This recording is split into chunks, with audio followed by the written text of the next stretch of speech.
Hi all welcome to football arena. നാളെ നടക്കുന്ന world cup യോഗ്യതാ മത്സരത്തിൽ ബ്രസീലും പരാഗ്വയും തമ്മിലാണ് ഏറ്റുമുട്ടുക. നാളെ രാവിലെ ഇന്ത്യൻ സമയം 6:15 ബ്രസീലിൻ്റെ മൈതാനത്ത് വെച്ചുകൊണ്ടാണ് ഈ മത്സരം നടക്കുക. കാർലോ ആഞ്ചലോട്ടിയുടെ ബ്രസീലിലെ രണ്ടാമത്തെ മത്സരമാണ്. ആദ്യ മത്സരത്തിൽ ഗോൾ രഹിത സമനില വഴങ്ങേണ്ടി വന്നിരുന്നു.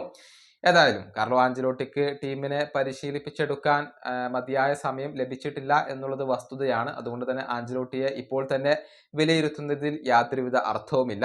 പക്ഷെ ആഞ്ചലോട്ടി പ്രാക്ടിക്കലായിക്കൊണ്ട് ചിന്തിക്കുന്ന ഒരു വ്യക്തിയാണ്. നാളെ ഒരു നല്ല റിസൾട്ട് ലഭിക്കും എന്നുള്ള ശുഭാപ്തി വിശ്വാസം ഇപ്പോൾ അദ്ദേഹം പ്രകടിപ്പിച്ചിട്ടുണ്ട്.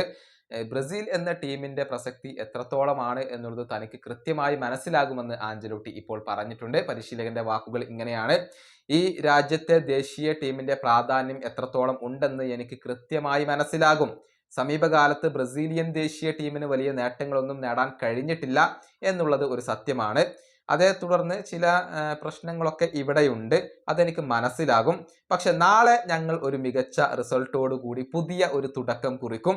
ആരാധകർക്ക് ആസ്വദിക്കാൻ കഴിയുന്ന ഒരു മികച്ച മത്സരം ലഭിക്കും എന്നാണ് ഇപ്പോൾ ഞാൻ പ്രതീക്ഷിക്കുന്നത്. ഇതാണ് കാർലോ ആഞ്ചലോട്ടി പറഞ്ഞിട്ടുള്ളത്. കഴിഞ്ഞ മത്സരത്തിൽ ബ്രസീലിന്റെ ഡിഫൻസ് മികച്ചതായിരുന്നു.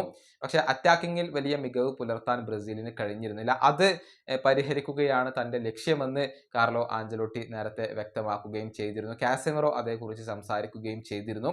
അതുകൊണ്ട് തന്നെ നാളത്തെ മത്സരത്തിൽ കൂടുതൽ അറ്റാക്ക് നമുക്ക് ബ്രസീലിൽ നിന്നും പ്രതീക്ഷിക്കേണ്ടതുണ്ട്.